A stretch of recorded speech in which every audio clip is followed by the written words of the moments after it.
Hello प्यारे दोस्तों, स्वागत है आपका इंटरव्यू क्लासेस में। बात करेंगे अपने अर्धवार्षिक परीक्षा 2024-25 क्लास 9th के लिए स्वास्थ्य एवं शारीरिक शिक्षा के पेपर के सलूशन के बारे में।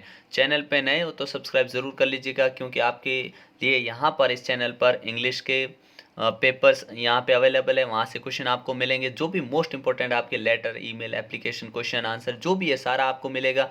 साइंस के मोस्ट इंपॉर्टेंट क्वेश्चंस और उसका पेपर मिल जाएगा आपको यहाँ पे। मैथ्स का मिल जाएगा, एसएसटी में मैप कौन सा आएगा, सब चीज़ें आपको यहाँ पे मिलेगी। तो चैनल को सब्सक्राइब ज़रूर कर लीजिएगा, ठीक है। चलिए देखते हैं अपने जो पेपर है उसमें किस प्रकार से क्वेश्चन पूछे जाने वाले हैं। तो पहला क्वेश्चन हमसे पूछा गया है कि मानव शरीर में कुल कितनी हड्डियाँ होती है। तो मानव शरीर में 206 हड्डी होती है, ठीक है ना। कितनी होती हैं? 206 हड्डियाँ होती हैं, ये ध्यान रखिएगा। अब जो बाकी के पेपर्स हैं ना, वीडियो के डिस्क्रिप्शन में प्लेलिस्ट बनी हुई है, उसमें जाकर आप देख सकते हैं, ठीक है। अगला है, खेल दिवस कब मनाया जाता है। बहुत ही मतलब रिपीटेड क्वेश्चन है कि खेल दिवस कब मनाया जाता है। तो ये 29 अगस्त को मनाते हैं हम। और मनाते क्यों हैं? मेजर ध्यानचंद के जन्म दिवस के उपलक्ष्य में मनाते हैं। मेजर ध्यानचंद जो कि हॉकी खेलते थे, हॉकी के जादूगर कहा जाता है उन्हें। किसको? मेजर ध्यानचंद को। मेजर, ये नाम आपको याद ही रखना है, मेजर ध्यानचंद, मेजर ध्यानचंद, ठीक है। इनका जन्म हुआ था अपने 29 अगस्त को और उन्हीं के जन्म दिवस के रूप में मनाते हैं। इन्हें कहते हैं हॉकी का जादूगर। क्या? हॉकी के ये जादूगर थे। अगला क्वेश्चन है अपने, विटामिन डी का सबसे बड़ा स्रोत क्या है। मतलब सबसे ज़्यादा जो विटामिन डी मिलता है ना, वो कहाँ से मिलता है। तो ये हमें सूर्य से मिलता है, ठीक है ना। तो ध्यान रखिएगा, विटामिन डी सबसे ज़्यादा सूर्य से मिलता है। और आप एक चीज़ भी ध्यान रखिएगा कि आपको इसमें पूछे जाएंगे विटामिन की कमी से होने वाले रोग। तो विटामिन ए से होता है अपने कमी से रतौंधी। कौन सा होता है? रतौंधी, ये ध्यान रखिएगा, इंपॉर्टेंट क्वेश्चन है रतौंधी। बी की कमी से होता है बेरी बेरी, बेरी बेरी। सी की कमी से होता है स्कर्वी, स्कर्वी। डी की कमी से होता है अपने रिकेट्स, रिकेट्स। अगर ये सूर्य के प्रकाश में ज़्यादा नहीं रहते हैं, जिनको विटामिन डी पर्याप्त नहीं मिलता, उन्हें रिकेट्स हो जाते हैं, हड्डियाँ कमज़ोर हो जाती है, ठीक है ना। ए की कमी से रतौंधी हो जाता है, कम दिखता है, ठीक है ना। ये ध्यान रखिएगा। अगला क्वेश्चन है कि शारीरिक शिक्षा से निम्न में से किसका विकास होता है। शरीर का होता है बिल्कुल, मानसिक भी होता है, सामाजिक भी होता है, उपरोक्त सभी। डी ऑप्शन हम यहाँ करेक्ट कर देंगे, ठीक है ना। क्या लिखेंगे? डी ऑप्शन एकदम अपना करेक्ट आंसर हो जाएगा। अगला क्वेश्चन देखते हैं,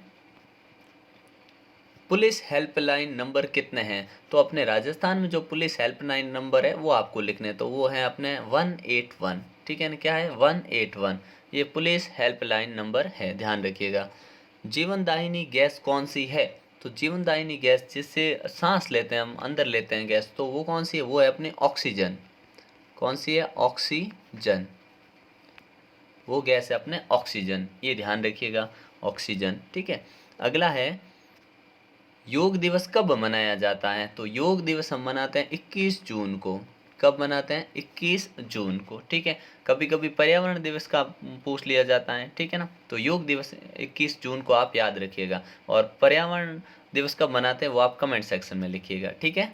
फिर अगला है अपने, खो खो खेल में कितने खिलाड़ी मैदान में खेलते हैं। तो खो खो में देखिए, मैदान में खेलने का बोला है तो खेलते सिर्फ 9 खिलाड़ी हैं। कितने? 9 खिलाड़ी। कुछ खेलों के खिलाड़ी आपको ध्यान रखना है, ठीक है ना। कुछ खेलों के खिलाड़ी जो है ना वो आपको ध्यान रखना है। जैसे खो खो में 9 हो गए, क्रिकेट में 11 होते हैं, फुटबॉल में 11 होते हैं, हॉकी में 11 होते हैं, ठीक है। कबड्डी में याद रखना, कबड्डी में 7 खिलाड़ी होते हैं, ठीक है ना। और फिर कुछ दौड़ का भी पूछ सकते हैं, रिले दौड़ में कितने होते हैं। तो रिले दौड़ में 4 होते हैं, ये ध्यान रखिएगा, ठीक है। और खो खो में कितने? 9 खिलाड़ी खो खो मैदान में खेलते हैं। टोटल 12 की टीम होती है, लेकिन खेलते सिर्फ कितने? 9 है। हाँ, इनको बीच में चेंज किया जाता है, वो सारे प्रोसेस है, लेकिन मैदान में एक समय में 9 खिलाड़ी होते हैं, ठीक है। 7-7 मिनट, 7.5 मिनट के हाफ होते हैं, उस प्रकार से गेम चलता है। अगला, कृष्णा पूनिया किस खेल से संबंधित है। तो ये डिस्कस थ्रो से संबंधित है। किससे? डिस्कस थ्रो, डिस्कस थ्रो से संबंधित है। कौन? कृष्णा पूनिया, ठीक है। अगला क्वेश्चन देखते हैं, योग का अर्थ स्पष्ट कीजिए। योग का मतलब होता है जोड़ना, एक ऐसी प्रक्रिया जिसके अंदर मन, शरीर, का आपस में तालमेल बिठाया जाता है उसे हम योग कहते हैं। ठीक है, जैसे मानसिक और शारीरिक रूप से आपस में अंतर क्रियाएँ होती हैं उसे हम योग कहते हैं। ठीक है, ऐसा लिख सकते हैं आप। खेलों के महत्व और लाभ पर प्रकाश डालिए। 3 नंबर का क्वेश्चन है तो आपको थोड़ा बड़ा ही लिखना पड़ेगा। तो खेलों का महत्व क्या है, खेलों से और इसके लाभ क्या हैं? तो महत्व और लाभ दोनों आप साथ में लिख सकते हैं, क्योंकि जो महत्व उसी से लाभ है। ठीक है ना, तो लिख सकते हैं कि खेलों से मन स्वस्थ रहता है, शरीर स्वस्थ रहता है, और शरीर जो स्वस्थ रहेगा उसमें ही स्वस्थ मन रहेगा, और आदमी जो भी विद्यार्थी हैं वो अच्छे से कोई भी काम कर पाएगा। ठीक है, और खेलों से शरीर में फुर्ती रहती है, बीमारी से दूर रहते हैं। खेलों से साहस का विकास होता है, देश प्रेम जगता है, टीम भावना जगती है। ठीक है ना, तो ये जो जितने भी पॉइंट्स बनते हैं उन सभी को आपको लिखना है। ठीक है ना, खेल से क्या क्या फ़ायदा हो सकता है हमें। ठीक है, नेतृत्व का गुण विकसित होता है। ठीक है, और लीडरशिप, नेतृत्व बोल दिया। ठीक है, ऐसे जो भी पॉइंट्स होते हैं वो आपको लिखने हैं। ठीक है, अगला देखते हैं। आजकल के बढ़ते सामाजिक तनाव के कारण स्पष्ट कीजिए।